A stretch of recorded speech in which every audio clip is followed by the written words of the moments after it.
नमस्कार, मैं हूं पवन त्यागी।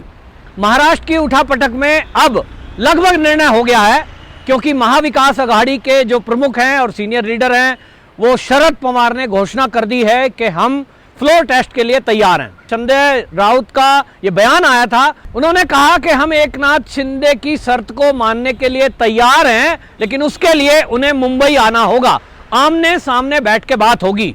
लेकिन संजय राउत की उस बात को शिव सैनिक भी मानने को तैयार नहीं है। और हमने कई सारे शिव सैनिकों के बयान देखे और जो महाराष्ट्र में मेरे मित्र हैं उनसे मेरी बात हुई, वो ये कह रहे हैं कि संजय राउत क्या बयान दे रहे हैं इसको हम नहीं मान रहे, हम मानते हैं उद्धव ठाकरे क्या कहेंगे।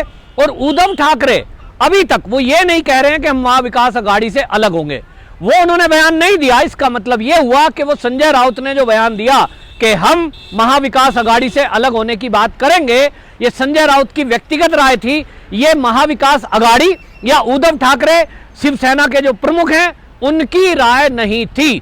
तो ये क्लियर हो गया।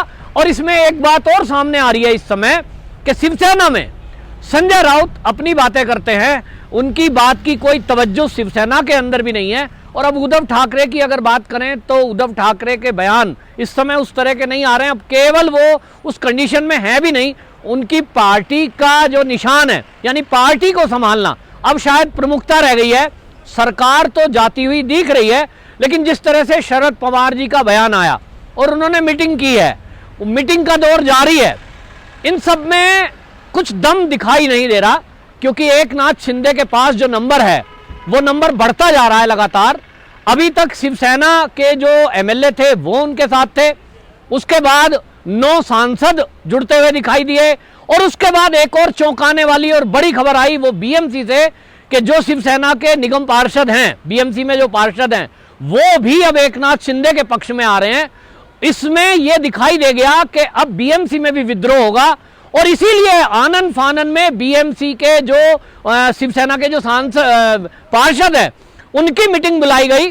उद्धव ठाकरे ने उनको वर्चुअली उनसे बातचीत की, और आपको बताएं आदित्य ठाकरे एक्टिव हुए, आदित्य ठाकरे ने उनसे बातचीत की। यानी एक तरह से घबराहट हड़बड़ाहट ये दिखाई दे रही है शिवसेना में। और इस तरह से जिस तरह से अब ये दिखाई दे रहा है कि एमपी एमएलए और पार्टी में महाराष्ट्र के अंदर खासतौर पे मुंबई के अंदर कई जगह ऐसे पोस्टर लगे दिखाई दिए, जिसमें पोस्टर में लिखा है, शिव सैनिकों ने लगाए हैं, एकनाथ शिंदे संघर्ष करें हम आपके साथ हैं। इस तरह के पोस्टर लगे हुए हैं। अब इसमें इस समय जो स्थिति बन गई है, शिवसेना की स्थिति इस टाइम ऐसी है कि पार्टी बिल्कुल टूटती नजर आ रही है। साफ साफ यह भी नजर आ रहा है कि उद्धव ठाकरे के अंदर जो नेतृत्व है उसमें शिवसेना की जो लीडरशिप है, जो बड़े नेता हैं, जो पुराने नेता हैं, उनका विश्वास नहीं रह गया है। और इसलिए यह माना जा रहा है कि अब सरकार तो जा ही रही है, इसके साथ पार्टी के नेतृत्व के परिवर्तन की भी बात होगी। अब यह बात अलग है कि पार्टी का नेतृत्व वो एकनाथ शिंदे के पास आता है या उसका नेतृत्व कोई और संभालता है या उद्धव ठाकरे ही उसके सर्वे सर्वा होंगे, वो सेकेंडरी है, वो अभी पाइपलाइन में है। लेकिन अभी फिलहाल जो सरकार की बात बन रही है वो ये कि जो नंबर गेम की बात शरद पवार बोल रहे हैं कि हमारे पास महाविकास अघाड़ी के पास नंबर हैं, हम फ्लोर टेस्ट में पूरी तरह सफल होंगे और बहुमत हमारे पास है, ये दावा खोखला है। लेकिन इसके पीछे उनके दिमाग में क्या चल रहा है, वो फ्लोर टेस्ट के लिए क्यों तैयार हैं जबकि उनके पास नंबर नहीं है, क्योंकि 48 नंबर तो एकनाथ शिंदे के पास दिखाई दे रहे हैं। तो वो एक केवल ये है कि अभी कुछ दिन और वो उसके पीछे मैं आपको बताऊं, जो महाराष्ट्र के मेरे पत्रकार मित्र हैं जो उनकी राय है वो बल्कि ये कह रहे हैं कि अभी जो फजीयत हो रही है शिवसेना की, सरकार तो गई, पार्टी भी गई, लेकिन इसमें कहीं ना कहीं जिस तरह से शरद पवार अभी भी फ्लोर टेस्ट कराने पे अड़े हुए हैं। उद्धव ठाकरे जी ने मन बना लिया था, वो अपना सामान उठा के ले गए थे मुख्यमंत्री आवास से, लेकिन उसके बावजूद ये शरद पवार का बयान और शरद पवार का ये कहना कि फ्लोर टेस्ट कराएंगे, जो कुछ ऐसे राजनीति को कवर करने वाले महाराष्ट्र के पत्रकार मेरे मित्र हैं वो ये कह रहे हैं कि शरद पवार पूरी तरह से उद्धव ठाकरे और शिवसेना की बेइज्जती करा के रहेंगे। जब पता लग रहा है कि नंबर नहीं है, जब बिल्कुल स्पष्ट दिखाई दे रहा है कि नंबर गेम बिल्कुल उनके विपरीत है, तब किस बिहाफ पे वो कह रहे हैं कि हमारे पास नंबर है, फ्लोर टेस्ट में आइए। उद्धव ठाकरे को सलाह देते हैं कि भैया इस्तीफा दीजिए इज्जत से, और इस्तीफा देने के बाद वो जो उन्होंने प्रेस कॉन्फ्रेंस की थी, वर्चुअल जो इंटरेक्ट किया था शिव सैनिकों से, उसकी तैयारी थी उद्धव ठाकरे की। लेकिन उद्धव ठाकरे जी को इस्तीफा भी नहीं देने देंगे, फ्लोर टेस्ट होगा, फिर उसमें ये सिद्ध कराएंगे कि भाई क्या हालत थी। तो फिर ठीक है, यहां ये आपको बता दें कि जिस तरह की बातें टूट की आ रही थी, इस टूट में जिस तरह से संजय राउत ने कहा, जिस तरह से ममता बनर्जी का बयान आया, जिस तरह से जो अधीर रंजन चौधरी हैं कांग्रेस के, उनका बयान आया कि इस सब के पीछे भारतीय जनता पार्टी है, भारतीय जनता पार्टी के सर दोष मढ़ा जा रहा है, जबकि साफ दिखाई दे रहा है कि यह शिवसेना की आपसी फूट और आपसी अंदर की लड़ाई है। एमएलसी का चुनाव हुआ, उसमें शिव सैनिकों ने अंदर से विद्रोह किया, क्रॉस वोटिंग की। राज्यसभा का चुनाव हुआ, उसमें भी क्रॉस वोटिंग हुई, शिव सैनिकों ने की। और यह गड़बड़ी काफी दिनों से चल रही है। इसमें भारतीय जनता पार्टी का क्या लेना देना, तो इसको लेकर के जो महाराष्ट्र के बीजेपी के अध्यक्ष हैं चंद्रकांत पाटिल, उनका भी बयान आया है और उन्होंने कहा कि भारतीय जनता पार्टी का इस घटनाक्रम में कोई लेना देना नहीं है। शिवसेना की अंदर की लड़ाई है, उनके कार्यकर्ताओं के अंदर, उनके विधायकों के अंदर, उनके सांसदों के अंदर उद्धव ठाकरे के प्रति आक्रोश है। और जो शिवसैनिक है उनको लगता है कि हिंदुत्व के मुद्दे पर कहीं शिवसेना आज वो पिछड़ती जा रही है, वो उन मुद्दों को छोड़ती जा रही है जो बाला साहब ठाकरे जी का एक उद्देश्य रहा था शिवसेना को स्थापना करने का। और इसलिए शिवसैनिक कहता है कि जब मूल आत्मा ही निकल गई, जिस पार्टी की आत्मा छोड़ दी जो हिंदुत्व है, तो फिर पार्टी में बचा क्या है। और इसलिए जो इस आत्मा के साथ रहेगा, जिधर आत्मा रहेगी शिवसेना की, शिवसैनिक उधर रहेंगे। जो चापलूस हैं, चाटुकार हैं, मतलबी हैं, स्वार्थी हैं, उनकी बात छोड़ दो। लेकिन जो मूल रूप से शिवसेना का मूल काडर है, जो बाला साहब ठाकरे जी की विचारधारा के कारण से उस समय से जुड़ा था और आज तक वो पार्टी के लिए काम कर रहा है, उनका कहना यह है कि शिवसेना की जो आत्मा है वो हिंदुत्व है। और हिंदुत्व क्योंकि उद्धव ठाकरे ने छोड़ दी, उससे समझौता किया, हनुमान चालीसा का पाठ करने वालों पर राजद्रोह लगाया, उनको जेल में डाला, कोई उनके खिलाफ कोई शब्द उठा दे उनको जेल में डाला।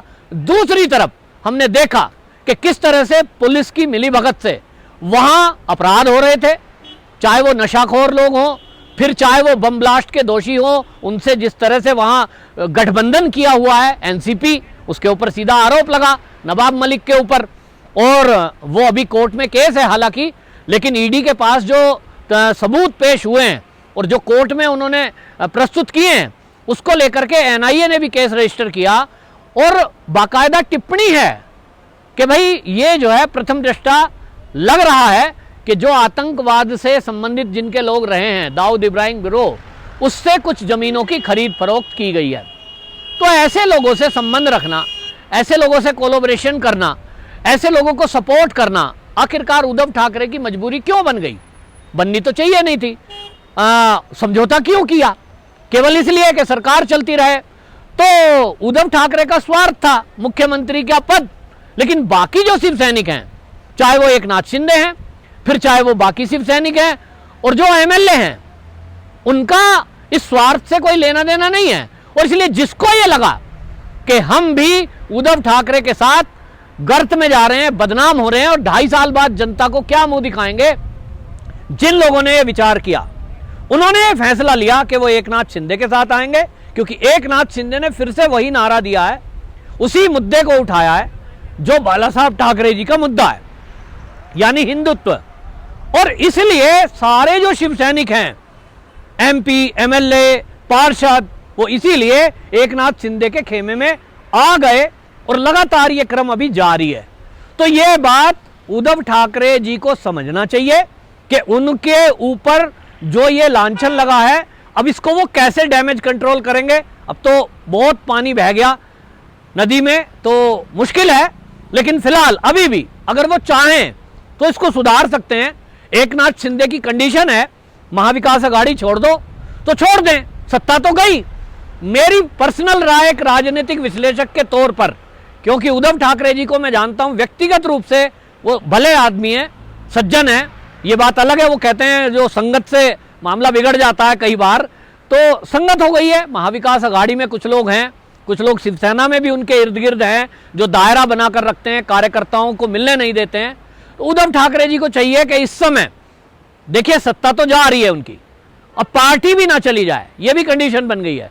ऐसी कंडीशन में वो घोषणा कर दें कि मैं हिंदुत्व को नहीं छोड़ूंगा, पार्टी और पद को छोड़ सकता हूं, मुख्यमंत्री पद को छोड़ सकता हूं, और ठीक है एकनाथ शिंदे जी जो आपने कहा है, मैं महाविकास अघाड़ी से गठबंधन तोड़ता हूं और हम फ्रेश तौर पर या तो चुनाव में आएंगे या भारतीय जनता पार्टी को सपोर्ट करते हैं, देवेंद्र फडणवीस को मुख्यमंत्री बनाते हैं। अगर आज उद्धव ठाकरे जी ने यह कर दिया कि उन्होंने देवेंद्र फडणवीस में भरोसा जताते हुए उनको मुख्यमंत्री बनाने की सपोर्ट के लिए घोषणा कर दी, तो मैं बता रहा हूं कि जो छवि खराब शिवसेना की अभी तक हुई है, उद्धव ठाकरे जी की हुई है, शायद वो उभर जाएगी। और महाराष्ट्र में ये जो क्राइसिस चल रहा है, इस क्राइसिस में शिवसेना का अब फायदा तभी होगा, ये भी आप देखेंगे, उससे फायदा होगा। और एक छवि उद्धव ठाकरे जी की बनेगी कि उन्होंने पार्टी के लिए, महाराष्ट्र के हित के लिए अपनी कुर्सी छोड़ी और उन्होंने अपना जो पुराना मित्र था उसी से मित्रता वापस कर ली। ये बात अलग थी कि उसमें कुछ बहाना या किस लिए, किस कारणों से उस समय उन्होंने, होता है दो भाइयों में घर में लड़ाई हो जाती है, बाद में कोई बैठकर बुजुर्ग उसका समझौता करा भी देता है। तो भारतीय जनता पार्टी बहुत बड़ी पार्टी है, पुराने लोग हैं, पुराने उद्धव जी के उनसे संबंध हैं, उन संबंधों के आधार पर वो जो बात बिगड़ी थी आज के 2.5 साल पहले, उसको वो बना भी सकते हैं, बशर्ते वो इस समय आगे बढ़कर, एकनाथ शिंदे से आगे बढ़कर वो आगे आए और पार्टी आलाकमान भारतीय जनता पार्टी के उनसे बात करें। उन्होंने खुद भी मीडिया में कहा है कि मोदी जी तो मेरे को खुद डायरेक्ट फोन करके मेरा हालचाल पूछते हैं, तो संबंध डायरेक्ट हैं, मोदी जी से बात करें, अमित शाह से बात करें, तो उनकी छवि भी सुधरेगी, पार्टी भी टूटने से बची रहेगी। वंदे मातरम।